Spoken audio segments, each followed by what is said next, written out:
നമസ്കാരം. ഡിസയറിൻ്റെ ഓൺലൈൻ ക്ലാസ്സസിലേക്ക് എല്ലാവർക്കും സ്വാഗതം. എൻ്റെ പേര് സംഗീത് എന്നാണ്. ഞാൻ എടുക്കുന്ന സബ്ജക്റ്റ് സുവോളജി എന്ന് പറയുന്ന സബ്ജക്റ്റാണ്. ഓക്കെ, നമുക്കറിയാം 10ാം ക്ലാസ് വരെ നമ്മൾ ബയോളജി എന്ന് പറയുന്ന ഒരു സബ്ജക്റ്റാണ് പഠിച്ചു വന്നത്. +1-ലും +2-ലും ബയോളജി തന്നെയാണ്. പക്ഷെ നമ്മളത് ഡിവൈഡ് ചെയ്ത് ബോട്ടണി സുവോളജി ആയിട്ട് പഠിക്കുന്നു.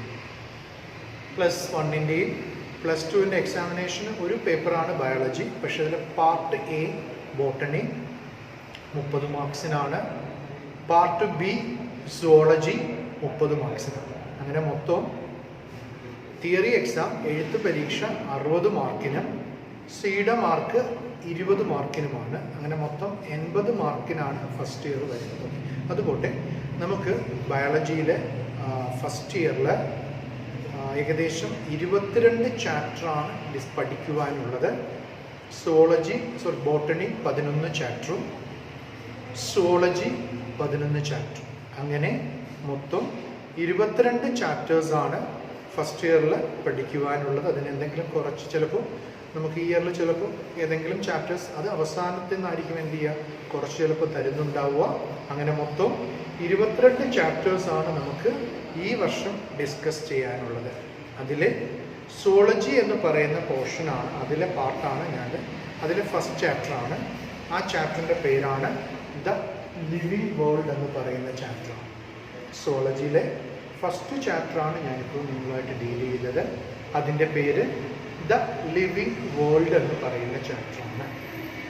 ഈ ലിവിങ് വേൾഡ് ഉൾപ്പെടെ 11 ചാപ്റ്റേഴ്സാണ് നമുക്ക് ഈ വർഷം ഡിസ്കസ് ചെയ്യാനുള്ളത് അല്ലെങ്കിൽ പഠിക്കുവാനുള്ളത്. 11 ചാപ്റ്റേഴ്സാണ്. ഈ ചാപ്റ്റർ തുടങ്ങുന്നതിന് മുമ്പ് ബയോളജിയെക്കുറിച്ച് ജസ്റ്റ് ഒരു ഇൻട്രൊഡക്ഷൻ ഞാൻ നിങ്ങൾക്ക് എടുക്കാം. അതിനുശേഷം ഈ ചാപ്റ്ററിലേക്ക് വരാം. ബയോളജി എന്ന് പറയുന്നത്, biology is the branch of science. Biology എന്ന് പറയുന്നത് സയൻസിൻ്റെ ഒരു ബ്രാഞ്ചാണ്. Which deals with study of living things.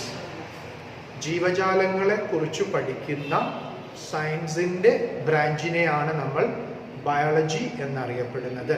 Biology എന്ന് പറയുന്നത് it is the branch of science which deals with the study of living things. ജീവനുള്ള വസ്തുക്കളെ കുറിച്ച് പഠിക്കുന്ന സയൻസിൻ്റെ ബ്രാഞ്ചിനെയാണ് ബയോളജി എന്നറിയപ്പെടുന്നത്. ബയോളജി എന്ന് പറയുന്ന വാക്ക് ഒറിജിനേറ്റ് ചെയ്തിട്ടുള്ള 2 ഗ്രീക്ക് പദങ്ങളിൽ നിന്നാണ്. ദേ ആർ ബയോസും അതുപോലെ തന്നെ ലോഗോസ്. ഈ 2 ഗ്രീക്ക് വാക്കിൽ നിന്നാണ് ബയോളജി എന്ന് പറയുന്ന ടേം ഒറിജിനേറ്റ് ചെയ്തിട്ടുള്ളത്. The term biology originated from 2 Greek words. ഏതൊക്കെയാണ്? Bios and logos. ബയോസ് എന്ന വാക്കിന്റെ അർത്ഥം ലൈഫ് എന്നാണ് അർത്ഥം. The word bios means, bios എന്ന വാക്കിന്റെ അർത്ഥം ലൈഫ് എന്നാണ്. ലോഗോസ് എന്ന വാക്കിന്റെ അർത്ഥം എന്താണ്? സ്റ്റഡി എന്നാണ്. Logos means what? Study. So biology, ഈ വാക്കിന്റെ അർത്ഥം തന്നെ biology is the study of life. ജീവനെ കുറിച്ചുള്ള അല്ലെങ്കിൽ ജീവനുള്ള വസ്തുക്കളെ കുറിച്ചുള്ള സ്റ്റഡിയെയാണ് നമ്മൾ എന്ത് വിളിക്കുക? ബയോളജി എന്നറിയപ്പെടുക. Biology is the study of living things. So ഇതിന് ലൈഫ് സയൻസ് എന്ന പേര് കൂടി നമ്മൾ യൂസ് ചെയ്യുന്നുണ്ട്. ബയോളജിക്ക് എന്തുകൂടി യൂസ് ചെയ്യുന്നുണ്ട്? ലൈഫ് സയൻസ് എന്ന പേര് കൂടി നമുക്ക് വിളിക്കാം. ബയോളജിയെ ലൈഫ് സയൻസ് എന്ന പേര് കൂടി വിളിക്കാം. ബയോളജി എന്ന് പറയുന്ന ടേം, ഈ ബയോളജി എന്ന് പറയുന്ന വാക്ക് ആദ്യമായിട്ട് ഇൻട്രൊഡ്യൂസ് ചെയ്ത ആളിന്റെ പേര് ലാമാർക്ക് എന്ന് പറയുന്ന ആളാണ്. The term biology was first introduced by who? Lamarck. Biology എന്ന് പറയുന്ന പദം ആദ്യമായിട്ട് ഇൻട്രൊഡ്യൂസ് ചെയ്ത ആളിന്റെ പേര് ലാമാർക്ക് ആണ്. The term biology was first introduced by Lamarck. Biology എന്ന് പറയുന്ന ടേം ആദ്യമായിട്ട്, ഈ പദം ബയോളജി എന്ന് പറയുന്ന വാക്ക് ആദ്യമായി ഉപയോഗിച്ച ആളിൻ്റെ അല്ലെങ്കിൽ ആ സയൻറ്റിസ്റ്റിൻ്റെ പേരാണ് ലാമാർക്ക്. ലാമാർക്ക് എന്ന് പറയുന്ന ആളാണ്. അതുപോലെ തന്നെ ബയോളജിയുടെ ഫാദർ അല്ലെങ്കിൽ ഫൗണ്ടർ എന്നറിയപ്പെടുന്നത് ഒരു Greek ഫിലോസഫറാണ്. His name is Aristotle. Okay, Aristotle is considered as what? ഒരു ഗ്രീക്ക് ഫിലോസഫർ ആണ്. Aristotle is considered as what? Father or founder of biology. ബയോളജിയുടെ ഫാദർ അല്ലെങ്കിൽ ഫൗണ്ടർ എന്നറിയപ്പെടുന്നത് ഒരു ഗ്രീക്ക് ഫിലോസഫർ ആണ്. നമുക്കറിയാം, ഹിസ് നെയിം ഈസ് അരിസ്റ്റോട്ടിൽ. ആദ്യമായിട്ട് ഇത് പ്ലാന്റ് ആണ്, ഇത് അനിമൽസ് ആണ് എന്നൊരു വർഗീകരണം, ഒരു ക്ലാസിഫിക്കേഷൻ ആദ്യമായിട്ട് തുടങ്ങിയത് അരിസ്റ്റോട്ടിലാണ്. That's why Aristotle is considered as what? Father or founder of biology. Aristotle എന്ത് വിളിക്കുന്നുണ്ട്? ഫാദർ അല്ലെങ്കിൽ founder of biology. Father or founder of biology. ബയോളജിയുടെ ഫാദർ അല്ലെങ്കിൽ ഫൗണ്ടർ എന്നറിയപ്പെടുന്നത് ഗ്രീക്ക് ഫിലോസഫർ ആണ്. Okay, Aristotle is considered as what? Father or founder of biology. Okay, ബയോളജിയുടെ ഏറ്റവും പ്രധാനപ്പെട്ട രണ്ട് ബ്രാഞ്ചസ് ആണ്. They are the two main branches of biology they are botany and zoology. The two main branches of biology are botany and zoology. മനസ്സിലാക്കുക, biology എന്ന് പറയുന്ന സയൻസിന്റെ branch ആണ്. ബയോളജിക്ക് ഒരുപാട് ബ്രാഞ്ചസ് ഉണ്ട്. ബയോളജിയിൽ സബായിട്ട് ഒരുപാട് ബ്രാഞ്ചസ് ഉണ്ട്. ബയോളജിയിലെ ഏറ്റവും പ്രധാനപ്പെട്ട രണ്ട് ബ്രാഞ്ചസ് ആണ് ബോട്ടണിയും സുവോളജിയാണ്. അതിലെ botany deals with the study of plants. Botany ഏതിനെ കുറിച്ചാണ്? പ്ലാന്റ്സിനെ കുറിച്ച് പഠിക്കുന്ന ബയോളജിയുടെ ബ്രാഞ്ചിനെയാണ് ബോട്ടണി എന്ന് വിളിക്കുക. അതേസമയം ആനിമൽസിനെ കുറിച്ച് പഠിക്കുന്ന ബയോളജിയുടെ ബ്രാഞ്ചിനെ എന്ത് വിളിക്കാം? Zoology. Okay, botany deals with the study of plants. പ്ലാന്റ്സിനെ കുറിച്ച് പഠിക്കുന്ന ബയോളജിയുടെ ബ്രാഞ്ചാണ് ബോട്ടണി. അതേസമയം ആനിമൽസിനെ കുറിച്ച് പഠിക്കുന്ന ബയോളജിയുടെ ബ്രാഞ്ചാണ് zoology. I repeat once again, biology has two main branches. ബയോളജിക്ക് പ്രധാനമായിട്ടും രണ്ട് ബ്രാഞ്ചസ് ആണുള്ളത്, ബോട്ടണിയും സുവോളജിയും. Botany deals with the study of plants and zoology deals with the study of animals. പ്ലാന്റ്സിനെ കുറിച്ച്, സസ്യങ്ങളെ കുറിച്ച് പഠിക്കുന്ന ബയോളജിയുടെ ബ്രാഞ്ചാണ് ബോട്ടണി. ജന്തുക്കളെ കുറിച്ച്, ആനിമൽസിനെ കുറിച്ച് പഠിക്കുന്ന ബയോളജിയുടെ ബ്രാഞ്ചാണ് സുവോളജി. ബോട്ടണിയുടെ ഫാദർ അല്ലെങ്കിൽ ഫൗണ്ടർ ആയിട്ട് കൺസിഡർ ചെയ്യുന്ന ആളിന്റെ പേരാണ് തിയോഫ്രാസ്റ്റസ്. മറന്നുപോരുത്, Theophrastus is considered as Theophrastus is considered as what? Father or founder of botany. അതേസമയം സുവോളജിയുടെ ഫാദർ അല്ലെങ്കിൽ ഫൗണ്ടർ എന്നറിയപ്പെടുന്ന അരിസ്റ്റോട്ടിലിനെ തന്നെയാണ്. Aristotle is considered as what? Father or founder of zoology. ബോട്ടണിയുടെ ഫാദർ ആയിട്ട് കൺസിഡർ ചെയ്യുന്ന ആള് തിയോഫ്രാസ്റ്റസ്. മറന്നുപോരുത് ആ പേര്. Theophrastus is considered as what? Father or founder of botany. Aristotle is considered as what? Father or founder of zoology. അരിസ്റ്റോട്ടലിനെയാണ് സുവോളജിയുടെ father അല്ലെങ്കിൽ ഫൗണ്ടർ എന്നറിയപ്പെടുന്നത്. ഇത്രയും ഇതിൻ്റെ ഇൻട്രൊഡക്ഷൻ ആണ്, ബയോളജിയുടെ ഇൻട്രൊഡക്ഷൻ ആണ്. ഒരിക്കൽ കൂടി ഞാനൊന്ന് എക്സ്പ്ലെയിൻ ചെയ്യാം. Biology is the branch of science which deals with study of living organism. ജീവജാലങ്ങളെ കുറിച്ച് പഠിക്കുന്ന സയൻസിന്റെ ബ്രാഞ്ചിനെയാണ് ബയോളജി എന്നറിയപ്പെടുന്നത്. The term biology was first introduced by Lamarck. Biology എന്ന് പറയുന്ന ടേം ആദ്യമായിട്ട് ഇൻട്രൊഡ്യൂസ് ചെയ്ത ആളിന്റെ പേര് ലാമാർക്ക് എന്നാണ്. അതുപോലെ the term biology has originated from two Greek words. Biology എന്ന് പറയുന്ന ടേം ഒറിജിനേറ്റ് ചെയ്തിട്ടുള്ളത് രണ്ട് ഗ്രീക്ക് വേർഡ്സിൽ നിന്നാണ്. They are bios and logos. ഓക്കെ, ബയോസിൻ്റെ അർത്ഥം ലൈഫ് എന്നാണ്, ലോഗോസിൻ്റെ അർത്ഥം സ്റ്റഡി എന്നാണ്. So biology is the study of life. അങ്ങനെയാണെങ്കിൽ ബയോളജിക്ക് പകരം ലൈഫ് സയൻസ് എന്ന പേരും കൂടി നമുക്ക് ഉപയോഗിക്കാൻ സാധിക്കും. അതുപോലെ ബയോളജിയുടെ ഫാദർ അല്ലെങ്കിൽ ഫൗണ്ടർ എന്നറിയപ്പെടുന്ന ഒരു ഗ്രീക്ക് ഫിലോസഫറാണ് അരിസ്റ്റോട്ടിൽ. The Greek philosopher Aristotle is considered as what? Father or founder of biology. Okay, biology has so many branches. ബയോളജിക്ക് ഒരുപാട് ബ്രാഞ്ചസ് ഉണ്ട്. അതിലെ ഏറ്റവും പ്രധാനമായിട്ടുള്ള രണ്ട് ബ്രാഞ്ചസ് ആണ് ബോട്ടണി ആൻഡ് സുവോളജി. ബയോളജിയിലെ മെയിൻ ആയിട്ടുള്ള രണ്ട് ബ്രാഞ്ചസ് ആണ് botany and zoology. Botany deals with the study of plants. Zoology deals with the study of animals. Botany സസ്യങ്ങളെ, പ്ലാന്റ്സിനെ കുറിച്ച് പഠിപ്പിക്കുന്നു. സുവോളജി ആനിമൽസിനെ കുറിച്ച് പഠിക്കുന്നു. ബോട്ടണിയുടെ ഫാദറായിട്ട് കൺസിഡർ ചെയ്യുന്നത് തിയോഫ്രാസ്റ്റസ് ആണ്.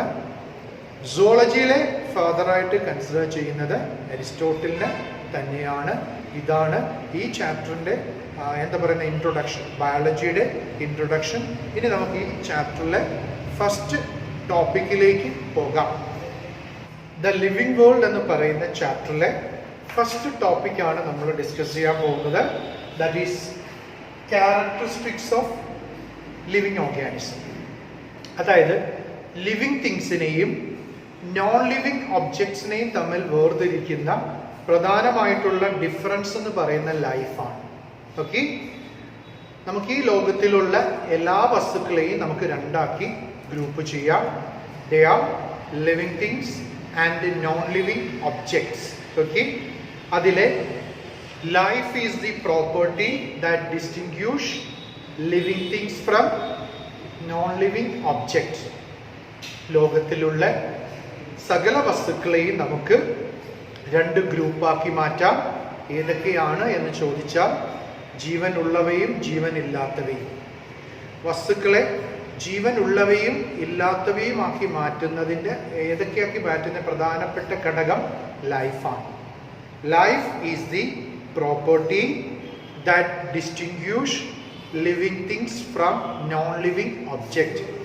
ജീവനുള്ളവയിൽ നിന്ന് ജീവനില്ലാത്തവയുമായിട്ട് വേർതിരിക്കുന്ന ഏറ്റവും പ്രധാനമായിട്ടുള്ള കാര്യം അല്ലെങ്കിൽ ആ ഘടകം ഏത് എന്ന് ചോദിച്ചാൽ അത് ജീവൻ തന്നെയാണ്. Life is the property that distinguish living things from an non living object.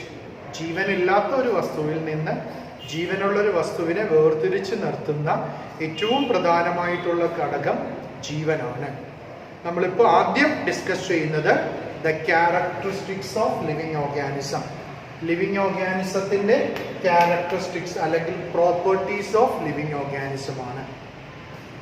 Living ഓർഗാനിസത്തിൻ്റെ പ്രോപ്പർട്ടിയാണ് ഈ ലിവിങ് വേൾഡ് എന്ന് പറയുന്ന ഫസ്റ്റ് ചാപ്റ്ററിൽ നമ്മൾ ആദ്യം ഡിസ്കസ് ചെയ്യേണ്ട topic. Characteristics of living organism ചോദിച്ചാൽ ഇത്രയും നമുക്ക് പറയാൻ സാധിക്കും: growth, reproduction, metabolism, cellular organization and consciousness. I repeat once again, property or characteristics of a living organism ഏതൊക്കെയാണ് എന്ന് ചോദിച്ചാൽ growth, reproduction, metabolism, cellular organization and consciousness. These are the characteristics of a living organism. ഒരു living ഓർഗാനിസത്തിൻ്റെ characteristics ആണ് growth, reproduction, metabolism, cellular organisation and consciousness. Growth, metabolism, cellular organisation, then consciousness. Growth, reproduction, metabolism, cellular organisation and consciousness. അത് ഓരോന്നായിട്ട് എടുത്ത് നമുക്ക് അത് എന്ത് ചെയ്യാം, ഡിസ്കസ് ചെയ്യാം. ഒന്നാമത്തേതാണ് ഏതാണ്? ഗ്രോത്ത് എന്ന് പറയുന്നത്. ഗ്രോത്ത് മീൻസ് മലയാളത്തിൽ നമ്മൾ വളർച്ച എന്നറിയപ്പെടുന്നുണ്ട്. Growth means increase in number and size of cells by cell division. വളർച്ച എന്നത് സെല്ലുകളുടെ, കോശങ്ങളുടെ എണ്ണത്തിലുള്ള വർധനവും അതിൻ്റെ സൈസിലുള്ള വർധനവിനെയാണ് ഗ്രോത്ത് എന്നറിയപ്പെടുന്നത്. Growth means increase in number and size of cells by cell division. സെല്ലുകളുടെ വിഭജനം ഉണ്ടായിട്ട്, കോശവിഭജനം ഉണ്ടായിട്ട്, സെൽ ഡിവിഷൻ ഉണ്ടായിട്ട് സെല്ലുകളുടെ നമ്പറിലും എണ്ണത്തിലും അതിൻ്റെ സൈസിലുമുള്ള വർധനവിനെയാണ് നമുക്ക് എന്ത് വിളിക്കുക? We can call it as what? Growth എന്ന് വിളിക്കാം. Growth means, I repeat once again, ഗ്രോത്തിൻ്റെ ഡെഫിനിഷൻ ആണ് growth means increase in number and size of cells by cell division.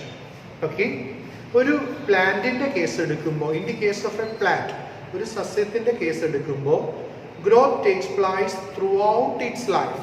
അത് മരിക്കുന്നത് വരെ ഒരു ചെടിയോ മരമോ വളർന്നുകൊണ്ടേയിരിക്കും.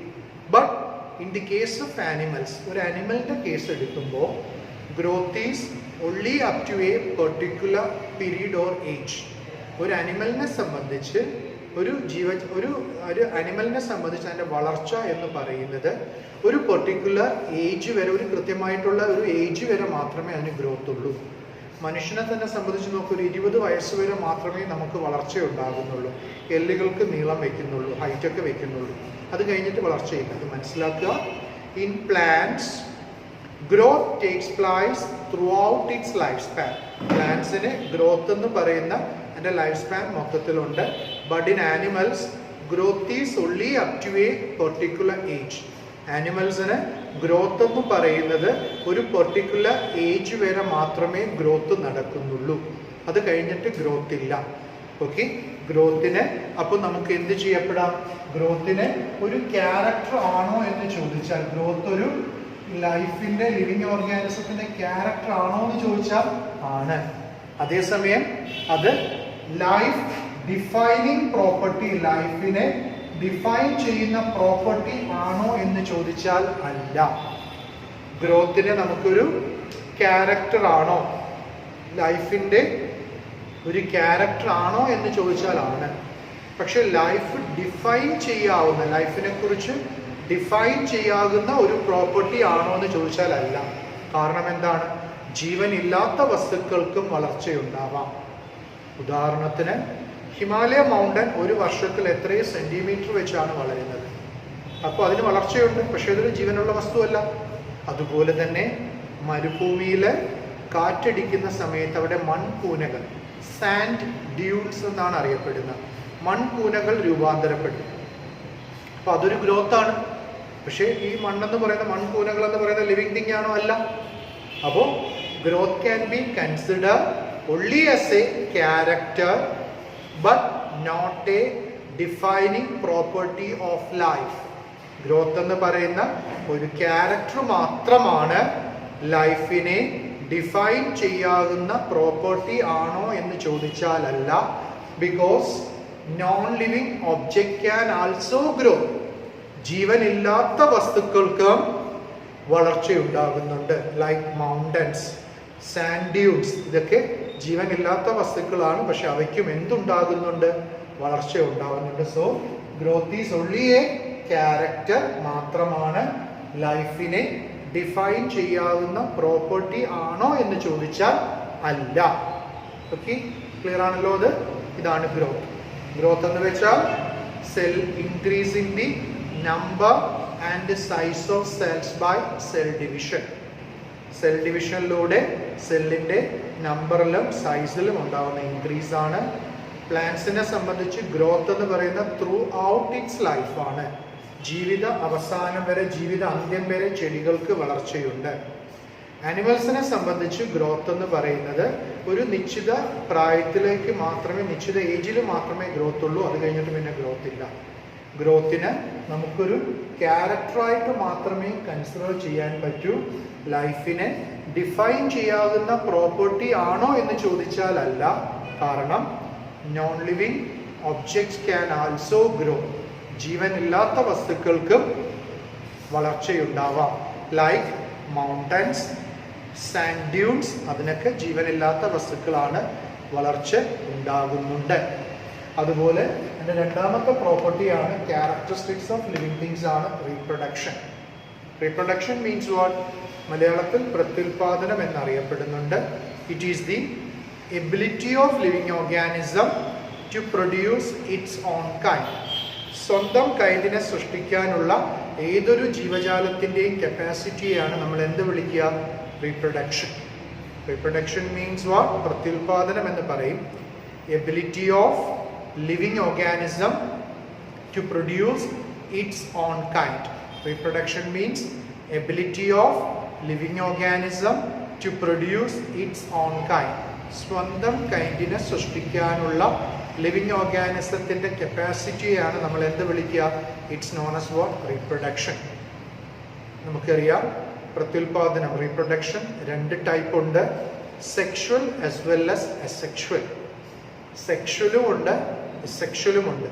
റീപ്രൊഡക്ഷനിൽ ഒരു പേരന്റ് മാത്രം ഇൻവോൾവ് ആണെങ്കിൽ അത് അസെക്ഷുവൽ ആകുന്നു. റീപ്രൊഡക്ഷൻ പ്രോസസ്സിൽ രണ്ട് പേരൻസ് ഇൻവോൾവ് ആണെങ്കിൽ അത് സെക്ഷുവൽ റീപ്രൊഡക്ഷൻ ആണ്. Asexual reproduction means the reproduction which involves only one parent. ഒരു പേരന്റ് മാത്രം ഇൻവോൾവ് ആയിട്ടുള്ള റീപ്രൊഡക്ഷൻ ഏതാണ്? സെക്ഷുവൽ ആണ്. അതേസമയം രണ്ട് പേരൻസ് ഇൻവോൾവ് ആയിട്ടുള്ള, അച്ഛനും അമ്മയും ഇൻവോൾവ് ആയിട്ടുള്ള ഗമേറ്റ്സിന്റെ അണ്ടവും ബീജവും തമ്മിൽ ഒന്നിക്കുന്ന ആ റീപ്രൊഡക്ഷൻ ഏതാണ്? സെക്ഷുവൽ റീപ്രൊഡക്ഷൻ ആണ്. So reproduction may be two types.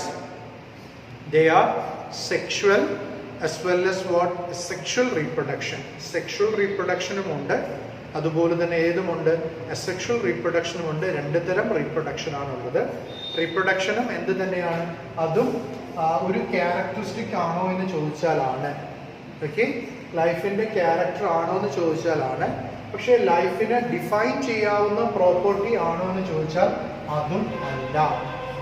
Reproduction is A characteristics of life. Reproduction എന്ന് പറഞ്ഞാൽ ലൈഫിന്റെ ഒരു ക്യാരക്ടർ ആണ്, പക്ഷേ ലൈഫിനെ ഡിഫൈൻ ചെയ്യാവുന്ന പ്രോപ്പർട്ടി ആണോ എന്ന് ചോദിച്ചാൽ അല്ല. Because all living things cannot reproduce. എല്ലാ ജീവജാലങ്ങൾക്കും റീപ്രൊഡക്ഷൻ, പ്രത്യുൽപാദനം നടത്തുവാനുള്ള കപ്പാസിറ്റി ഇല്ല. കല്യാണം കഴിഞ്ഞ എത്രയോ കപ്പിൾസിന്, ദമ്പതിമാർക്ക് കുഞ്ഞുങ്ങളില്ലാത്തവരുണ്ട്. അതുപോലെ മ്യൂൾ എന്ന് പറയുന്ന ഓർഗാനിസം, കോവർ കഴുത എന്നറിയപ്പെടും. കോവർ കഴുതയുടെ അച്ഛൻ കഴുതയും അമ്മ കുതിരയുമാണ്. കഴുത അച്ഛന്, കുതിര അമ്മയിലുണ്ടായ കുട്ടിയാണ് കോവർ കഴുത മ്യൂൾ. പക്ഷെ ഈ കോവർ കഴുത മ്യൂൾ എന്ന് പറയുന്ന ഓർഗാനിസത്തിന് കുഞ്ഞുങ്ങൾ ഒരിക്കലും ഉണ്ടാകത്തില്ല. അതിന് പ്രത്യുൽപാദന ശേഷിയില്ല. അപ്പോൾ അതും ഒരു എക്സാമ്പിളാണ്, റീപ്രൊഡക്ഷൻ നടത്താൻ കഴിയാത്ത. അതുപോലെ ടൈഗർ, ഫാദർ ടൈഗറും അമ്മ ലയണസുമാണ്. ടൈഗറിൽ അച്ഛൻ ടൈഗറും അമ്മ ലയണസുമാണ്, സിംഹിനിയുമാണ്. അതിലുണ്ടാകുന്ന കുട്ടിയാണ് ടൈഗർ. അതിനും റീപ്രൊഡക്ഷൻ കപ്പാസിറ്റി ഇല്ല. അതുപോലെ ലൈഗർ എന്ന് പറയുന്ന ഒരു ഓർഗാനിസം, അച്ഛൻ ലയനും അമ്മ ടൈഗ്രസുമാണ്. അച്ഛൻ സിംഹവും അമ്മ പുലിയുമാണ്. അതിലുണ്ടാകുന്ന കുട്ടിയാണ് ലൈഗർ. ഈ മ്യൂളിനും കോവർ കഴുതയ്ക്കും ലൈഗറിനും ടൈഗറിനുമൊന്നും റീപ്രൊഡക്ഷൻ നടത്തുവാനുള്ള കപ്പാസിറ്റി ഇല്ല. So reproduction is not a defining property of life. റീപ്രൊഡക്ഷനും ലൈഫിനെ ഡിഫൈൻ ചെയ്യാവുന്ന പ്രോപ്പർട്ടി ആണോ എന്ന് ചോദിച്ചാലല്ല. So reproduction is also not a defining property of, അതൊരു ക്യാരക്ടറാണ്. ഓഫ് കോഴ്സ് ലൈഫിന്റെ ഒരു ക്യാരക്ടർ ആണോ, ക്യാരക്ടറിസ്റ്റിക്സ് ആണോ എന്ന് ചോദിച്ചാൽ ആണ്. പക്ഷേ ഇറ്റ്സ് നോട്ട് എ, ഗ്രോത്തും റീപ്രൊഡക്ഷനും it's not a defining property of life. ലൈഫിനെ ഡിഫൈൻ ചെയ്യാവുന്ന പ്രോപ്പർട്ടി അല്ല. കാരണം ഗ്രോത്തിനെ സംബന്ധിച്ച് ജീവനില്ലാത്ത വസ്തുക്കൾക്കും എന്തുണ്ടാവാം? വളർച്ചയുണ്ടാവാം. അതുപോലെ എല്ലാ ജീവജാലങ്ങൾക്കും പ്രത്യുൽപാദനം, റീപ്രൊഡക്ഷനെ സംബന്ധിച്ച് എല്ലാ ജീവജാലങ്ങൾക്കും റീപ്രൊഡക്ഷൻ നടത്തുവാനുള്ള കപ്പാസിറ്റിയും ഇല്ല. All living things cannot reproduce. അപ്പോൾ ഇത് രണ്ടും, ഗ്രോത്തും റീപ്രൊഡക്ഷനും, അത് വെറും ഒരു ലൈഫിന്റെ ക്യാരക്ടർ മാത്രമാണ്. ലൈഫിനെ ഡിഫൈൻ ചെയ്യാവുന്ന പ്രോപ്പർട്ടി ആണോ എന്ന് ചോദിച്ചാൽ അത് രണ്ടും അല്ല എന്ന് നമുക്ക് പറയേണ്ടി വരും. മൂന്നാമതൊരെണ്ണം കൂടി നമുക്കിപ്പോൾ നോക്കാം. മെറ്റബോളിസം എന്ന് പറയും. എന്താണ് മെറ്റബോളിസം എന്ന് ചോദിച്ചാൽ, ഒരു ജീവനുള്ള ശരീരത്തിനുള്ളിൽ നടക്കുന്ന മൊത്തത്തിലുള്ള കെമിക്കൽ റിയാക്ഷനെയാണ് നമ്മൾ എന്ത് വിളിക്കുക?